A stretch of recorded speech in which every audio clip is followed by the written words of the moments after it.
السلام علیکم ورحمۃ اللہ وبرکاتہ۔ ناظرین محترم، آج کی اس ویڈیو میں ہم آپ کے لیے لے کر آئے ہیں اللہ کے رسول حضرت محمد مصطفیٰ صلی اللہ علیہ وآلہ وسلم کے تربیت یافتہ صحابہ کرام کا واقعہ، صحابہ کرام اور فارس کے بادشاہ کا ایسا واقعہ جو آپ کے دل کو خوش کر دے گا، آپ کی روح کو تازگی محسوس کرا دے گا اور آپ کے ایمان کو بھی تازہ کر دے گا۔ یہ واقعہ ہے صحابی رسول صلی اللہ علیہ وآلہ وسلم اور فارس کے بادشاہ کا۔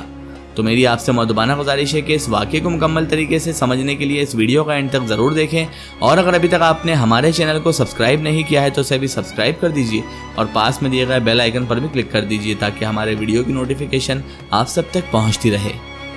محترم ناظرین کرام، آج کی اس ویڈیو میں ہم آپ کے لیے لے کر آئے ہیں اللہ کے رسول حضرت محمد مصطفیٰ صلی اللہ علیہ وآلہ وسلم کے ایک جید صحابی حضرت سعد ابن ابی وقاص رضی اللہ تعالیٰ عنہ کا واقعہ، جسے سن کر آپ کا ایمان تو تازہ ہوگا ہی ساتھ آپ خود بخود سبحان اللہ کہہ اٹھیں گے۔ محترم ناظرین کرام، جنگ قاسیہ کے دوران شاہ ایران یزدگرد کی طرف سے اسلامی لشکر کے سپہ سالار حضرت سعد بن ابی وقاص رضی اللہ تعالیٰ عنہ کی خدمت میں یہ عرض کیا گیا کہ آپ اپنے آدمیوں میں سے ایک وفد ہمارے پاس بھیجیں تاکہ ہم ان سے اطمینان کے ساتھ گفتگو کر سکیں۔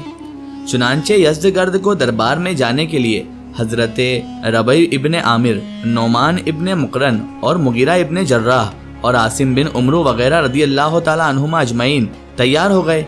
ادھر ایرانیوں نے اپنا رعب اور دبدبہ دکھانے کے لیے دربار یزدگرد کو خوب آراستہ کیا، قیمتی فرش، قالین اور زرکار کی مسندیں بچھا دی، زرکار تکیے لگائے اور سونے کے تخت پر یزدگرد خود بیٹھا۔ جب اسلامی وفد وہ گروپ آیا تو عجب شان بے نیازی سے آیا۔ حضرت ربیع اس شان سے گھوڑے پر سوار دربار میں داخل ہوئے کہ سادہ سی ایک تلوار اور رسی سے باندھا ہوا ایک نیزہ لٹک رہا ہے۔ قیمتی فرش کے قریب گھوڑا پہنچا تو درباریوں نے کہا گھوڑے سے اتر پڑو، مگر آپ نے کچھ پرواہ نہ کی اور دربار کے قیمتی فرش پر گھوڑے کو لے گئے۔ پھر گھوڑے سے اترے اور دو بھاری زرکار تکیوں کو نیزے سے پھاڑ کر ان میں رسی ڈالی اور گھوڑے کو باندھ دیا۔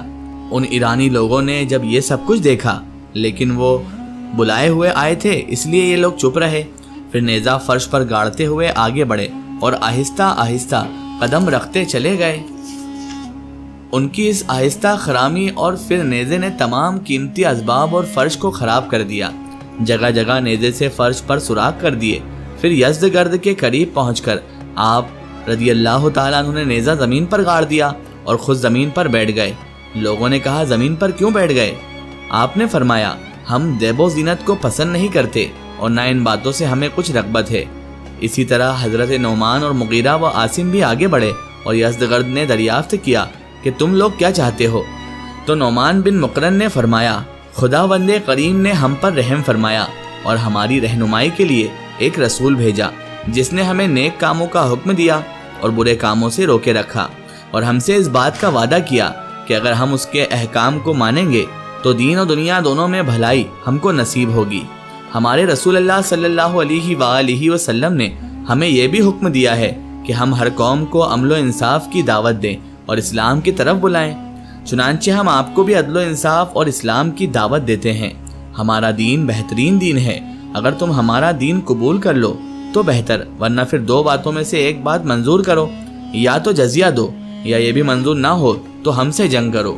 اگر تم ہمارا دین قبول کر لو گے تو ہم تمہارے پاس خدا کی کتاب کو چھوڑ جائیں گے، تم کتاب الہی پر قائم رہنا اور اس کے احکام کے مطابق حکومت کرنا، اور اس کے بعد ہم چلے جائیں گے اور تمہارے ملک سے کوئی چھیڑ چھاڑ نہ کریں گے، تم جانو اور تمہارا ملک جانے۔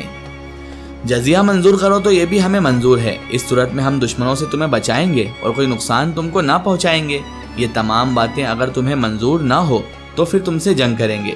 یزدگرد نے اس کے جواب میں کہا میں جانتا ہوں کہ تمہاری قوم انتہائی درجے کی ذلیل اور بدبخت تھی، تم اپنی حد سے نہ بڑھو، فارس پر قبضے کی تمنا دل و دماغ سے نکال دو، ہمارے مقابلے میں تمہیں سخت نقصان اٹھانا پڑے گا۔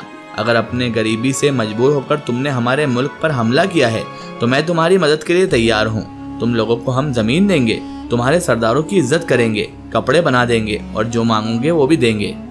یزدگرد کی یہ تقریر سن کر حضرت مغیرہ رضی اللہ تعالیٰ عنہ بولے بادشاہ، یہ لوگ عرب کے سردار اور شرفا شریف لوگوں میں سے ہیں، شرفا کی عزت کو جانتے ہیں؟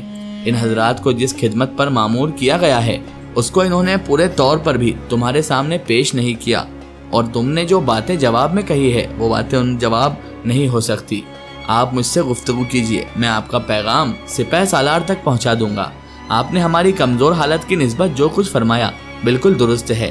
واقعہ یہ ہے کہ ہماری حالت اس سے بھی زیادہ بدتر تھی، لیکن نعمان ابن مقرن کے قول کے مطابق خدا نے ہم پر رحم فرمایا اور ہماری اصلاح کے لیے ایک پیغمبر یعنی نبی آخر الزمان صلی اللہ علیہ وآلہ وسلم کو اپنا نبی بنا کر بھیج دیا، جس نے ہمیں انسان بنا دیا اور عزت و شرافت کے بلند ترین مقام پر بٹھا دیا۔ لہٰذا اے بادشاہ، نعمان ابن مقرن کی باتوں کو حقارت سے نہ دیکھو، اور بہتر یہی ہے کہ اسلام لے آؤ اور اپنے آپ کو بچا لو۔ یزدگرد نے جواب دیا کہ اگر قاصدوں کا قتل روا ہوتا تو میں تم سب کو قتل کر دیتا، تم لوگ فوراً واپس چلے جاؤ، تمہاری باتوں کا جواب میرے پاس نہیں ہے۔ اس کے بعد مغرور یزدگرد نے مٹی کا ایک ٹوکرا منگوایا اور حکم دیا کہ ان لوگوں میں سے جو شخص سب سے زیادہ شریف ہو یہ مٹی سے بھرا ٹوکرا اس کے سر پر رکھ دو اور اس کو مدائن سے باہر نکال دو۔ چنانچہ وہ مٹی کا ٹوکرا بڑھ کر حضرت عاصم بن عمر رضی اللہ تعالیٰ عنہ نے اپنے سر پر اٹھا لیا اور بڑی مسرت کا اظہار کیا۔ اس مسرت کو دیکھ کر یزدگرد حیران ہوا تو حضرت عاصم کا جواب یہ تھا کہ جسے میں نے یعنی کتاب کے مصنف حضرت علامہ ابو نور بشیر رحمۃ اللہ علیہ نے ان شعروں میں بیان کیا ہے۔ حضرت عاصم نے فرمایا، تیری نظروں میں تو یہ تحقیر کی ایک چال ہے، پر مسلمانوں کے حق میں یہ مبارک فعل ہے۔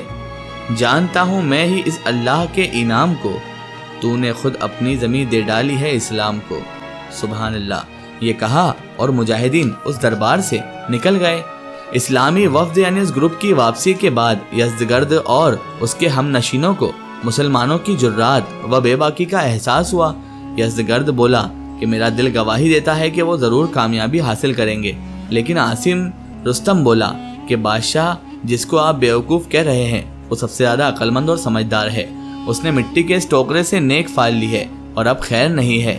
یزدگرد یہ سن کر غضبناک ہوا، پریشانی کے عالم میں باہر آیا اور اسلامی گروپ کے پیچھے سواروں کی ایک جماعت روانہ کر دی اور کہا کہ اگر تم مسلمانوں کے اس گروہ کو راستے میں پکڑ لو گے تو تم ملک بچا سکو گے، اور اگر اس گروپ کو تم نہ پکڑ سکے تو یاد رکھنا، سمجھ لینا تمہارا ملک تمہارے ہاتھوں سے ہمیشہ کے لیے چلا گیا، کیونکہ وہ گروپ ہمارے ملک کی کنجی سر پر اٹھائے لیے جا رہا ہے۔ چنانچہ سواروں کی ایک جماعت نے مجاہدین کا پیچھا کیا لیکن ناکام واپس آئی اور رستم سے کہا کہ مسلمان آپ کی زمین کو حیرت انگیز طریقے سے لے گئے ہیں اور ہم کو خبر بھی نہ ہوئی۔ رستم چونکہ کاہن تھا اس لیے اس نے نجوم کے طریقے سے معلوم کر لیا کہ مٹی کا ٹوکرا لے جانا یہ معنی رکھتا ہے کہ عرب نے سرزمین فارس پر قبضہ کر لیا ہے۔ اللہ اکبر۔ ناظرین محترم، مسلمان اپنے اللہ اور اس کے رسول کے مطیع اور فرما بردار ہوتے ہیں اور دنیاوی جاہ و حشمت کا اس کی نظروں میں کچھ وقار نہیں ہوتا، اور وہ اپنی صداقت و شجاعت کے بل بوتے پر بڑی سے بڑی طاقت کو بھی نظروں میں نہیں لاتے، تبلیغ حق کے لیے ہر وقت تیار رہتے ہیں۔ اللہ تعالیٰ سچے مسلمانوں کی ہر طریقے سے مدد فرماتا ہے۔ دشمن باوجود دنیاوی جاہ و حشمت اور کثرت کے سچے مسلمان کا مقابلہ نہیں کر سکتے۔ صحابہ کرام نے اس حقیقت کو روشن کر کے دکھا دیا۔ واللہ عالم بالصواب۔ آخر میں اللہ تبارک و تعالیٰ سے یہی دعا ہے کہ اللہ پاک ہمیں بھی نیک راستے پر چلنے کی توفیق عطا فرمائے اور ہمیں ہر برے کام، ہر برے اعمال سے ہمیشہ بچائے رکھے اور ہمیں صراط المستقیم کے راستے پر چلنے کی توفیق اور رفیق عطا فرمائے۔ آمین ثم آمین۔ ناظرین، آپ کو یہ ویڈیو کیسی لگی کمنٹ سیکشن میں ضرور بتائیں اور ہمارے چینل کو سبسکرائب کرنا نہ بھولیں۔